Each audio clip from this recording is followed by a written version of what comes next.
नमस्कार साथियों, स्वागत है आपका YouTube channel Hindi steno class में। सबसे पहले तो आपको होली और धुलंडी पर्व की बहुत बहुत बधाइयाँ और शुभकामनाएं। उम्मीद करता हूँ आप सब लोगों ने त्यौहार अच्छे से सेलिब्रेट किया होगा, अच्छे से एंजॉय किया होगा, होली अच्छे से खेली होगी। रंग बिरंगा त्यौहार होता है, अच्छे से गुलाल से सेफली आप लोगों ने होली खेली होगी। और अब आप, मैं ये मानता हूँ, आगे जो आपका लक्ष्य तय तय कर रखा, आप उसकी तैयारी में लगेंगे। तो एक बार फिर से आप सभी साथियों को पुनः होली और धुलंडी पर्व की बहुत बहुत शुभकामनाएं एवं बधाइयाँ। तो अभी मैं जो डिक्टेशन अपलोड करने वाला हूँ वो 90 शब्द प्रति मिनट के हिसाब से 10 मिनट की डिक्टेशन है, जो कि जर्नल मैटर में से है। तो कृपया आप इसे लिखें, इसका अनुवाद करें और बताएं कि कितनी गलतियां आई हैं, और पूरी मेहनत करें आप। और चलो मैं डिक्टेशन पे आता हूँ। डिक्टेशन पे आने से पहले मैं आप लोगों से हमेशा जो निवेदन करता आया हूँ वही निवेदन करूँगा। प्लीज़ मेरे चैनल को लाइक एंड सब्सक्राइब करें, और जिन लोगों ने नहीं कर रखा है वो मेरे चैनल को लाइक सब्सक्राइब करें और औरों से भी कराएं। चलिए, तो मैं अब सीधा डिक्टेशन पे आता हूँ। तो चलिए साथियों, डिक्टेशन के लिए तैयार हो जाइए। Yes, dictation start. महोदय, जो विविध सुझाव दिए गए हैं और आलोचनाएं की गई हैं उनमें मैंने दिलचस्पी ली है। मैं समझता हूँ कि यदि मैं इस जगह से नहीं बल्कि किसी दूसरी जगह से बोलता होता तो संभवतः मैंने आपत्तियों की एक और लंबी सूची प्रस्तुत की होती। इसलिए माननीय सदस्यों ने वैदेशिक मामलों के विभाग के प्रति जो शिष्ट व्यवहार का परिचय दिया है उसके लिए मैं कृतज्ञ हूँ। पैराग्राफ। मैं चाहूँगा कि यह सभा भारत सरकार की विगत वर्ष की वैदेशिक नीति की आलोचना करते समय एक क्षण के लिए अपना ध्यान आज के किसी देश पर दे और उसकी वैदेशिक नीति पर विचार करे। वह देश चाहे संयुक्त राज्य अमेरिका हो, चाहे ग्रेट ब्रिटेन हो, चाहे सोवियत रूस हो, चाहे चीन या फ्रांस हो, ये ही कुछ बड़ी शक्तियाँ मानी जाती हैं। थोड़ा इनकी वैदेशिक नीति पर विचार कीजिए और मुझे बताइए कि क्या इनमें से किसी देश की भी वैदेशिक नीति किसी एक दृष्टिकोण से भी सफल हुई है? क्या वह विश्वव्यापी शांति या लोकव्यापी युद्ध को रोकने की दृष्टि से, या उस देश की निजी और अवसर से लाभ उठाने वाली दृष्टि से भी सफल रही है? पैराग्राफ। मैं समझता हूँ कि अगर आप इस प्रश्न पर इस दृष्टिकोण से विचार करेंगे तो आप देखेंगे कि उपर्युक्त हर एक शक्तिशाली देश की वैदेशिक नीति बुरी तरह से असफल रही है। हमें इन मामलों पर इस विशेष प्रसंग में विचार करना होगा। यह वास्तव में किसी एक शक्ति की वैदेशिक नीति की विफलता का प्रश्न नहीं है। यद्यपि 2 या 3 बड़ी शक्तियां हैं जो कि विदेशी नीति पर शायद बहुत प्रभाव डालती है, निश्चय ही अंतर्राष्ट्रीय स्थिति के क्रमशः बिगड़ने की जिम्मेदारी कुछ शक्तियों पर हो सकती है। भारत में हमारी जिम्मेदारी बहुत कम है।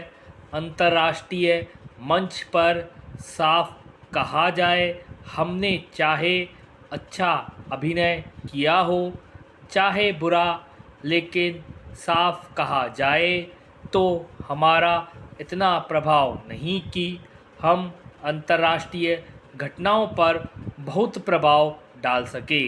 इसलिए यदि अंतर्राष्ट्रीय क्षेत्र में स्थिति बहुत बिगड़ी है तो यह हमारी नीति के कारण नहीं, उस बिगड़ी हुई स्थिति से हमने भी उसी तरह हानि उठाई है जिस तरह की और किसी राष्ट्र ने। और मेरा ख्याल है कि यह अस्पष्ट धारणा कि हमने हानि उठाई है इस सभा के सदस्यों को उन कारणों की खोज करने को प्रेरित करती है जिनके कारण हमने हानि उठाई है। पैराग्राफ।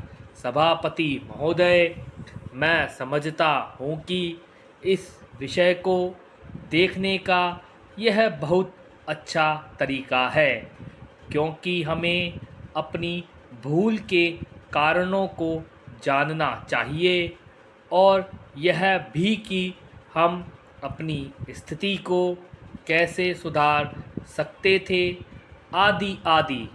फिर मैं समझता हूँ कि वास्तविक बात यह है कि हमने जो भी नीति बरती हो, ये कारण उससे बाहर के हैं।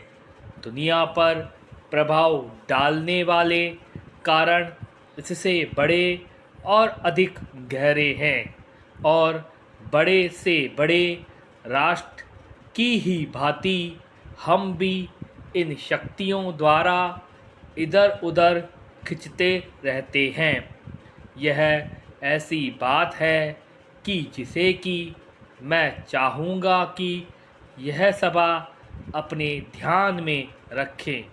एक दूसरी बात जो हम पर अधिक लागू होती है यह है कि उन दुर्घटनाओं के कारण जो कि भारत में 15 अगस्त 1947 से लेकर होती आई हैं, उन बातों का वजन घट गया या कुछ समय के लिए जाता रहा जो हम बाहरी दुनिया में कर सकते थे। हमारी कुछ गिनती थी, यद्यपि वह बहुत ज़्यादा नहीं थी और वह भी वस्तुतः प्रत्यक्षतः कम और प्रच्छन्न रूप से अधिक थी।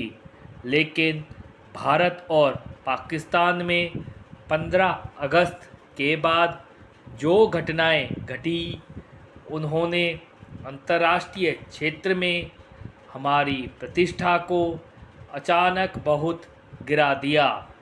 पाकिस्तान की बात मैं कहूँ तो स्वभावतः उसकी बड़ी गिनती नहीं थी, क्योंकि उसकी कोई पृष्ठभूमि नहीं थी।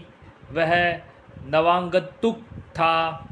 वे हम थे जिनकी गिनती थी और इसी से उक्त घटनाओं से हमारी प्रतिष्ठा को ही सबसे अधिक धक्का पहुंचा। पैराग्राफ। इसी बात ने संयुक्त राष्ट्र पर जब वे पिछले अक्टूबर में दक्षिण अफ्रीका के प्रश्न पर विचार करने बैठे असर डाला। निश्चय ही भारत की घटनाओं ने संयुक्त राष्ट्र की साधारण सभा पर, जबकि उसमें दक्षिणी अफ्रीका के प्रश्न पर विचार हो रहा था, प्रभाव डाला। इसी तरह और मामलों में भी हुआ। ये सब बातें हमारी वैदेशिक नीति से कोई संबंध नहीं रखती। पैराग्राफ। जो विषय मैं इस सभा के सामने प्रस्तुत करना चाहता हूँ वह यह है कि यह हमारे लिए अच्छा हो सकता है कि हम यह अथवा वह वैदेशिक नीति ग्रहण कर लें। इनमें से एक तटस्थता की नीति या जैसा कि पंडित हृदय नारायण कुंजरू ने कहा था, अधिक निश्चयात्मक नीति हो सकती है।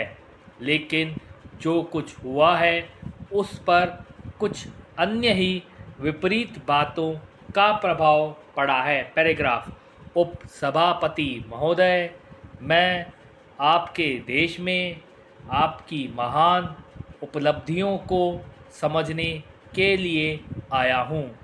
मैं अपने देशवासियों को शुभकामनाएं देने भी आया हूँ और इस आशा से कि मेरे यहाँ आने से हम दोनों देशों के लोगों के बीच सद्भाव पैदा होगा और इससे वे अदृश्य बंधन पहले से और अधिक ठोस होंगे जिन्होंने दोनों देशों को बांध रखा है।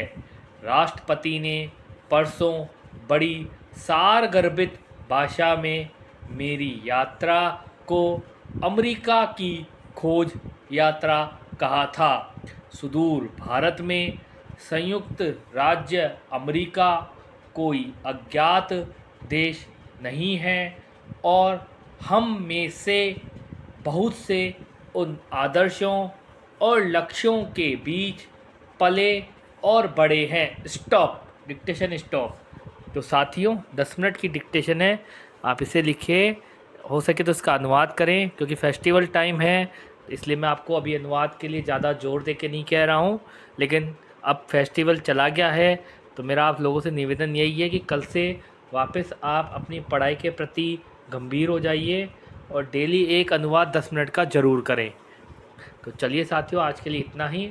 जाने से पहले एक बार पुनः मैं दिल से आपसे प्रार्थना करता हूँ, प्लीज़ मुझे भी प्रोत्साहन चाहिए, तो प्लीज़ मेरे चैनल को लाइक सब्सक्राइब करें और जिन साथियों ने मेरे चैनल को लाइक सब्सक्राइब नहीं कर रखा वो करें, औरों से भी कराएं ताकि मुझे प्रोत्साहन मिले। तो चलिए, आपका दिन शुभ हो, आपका त्यौहार अच्छा मना हो। मैं इसी कामना के साथ आज का ये समाप्त करता हूँ। अगली डिक्टेशन में मिलेंगे। नमस्कार।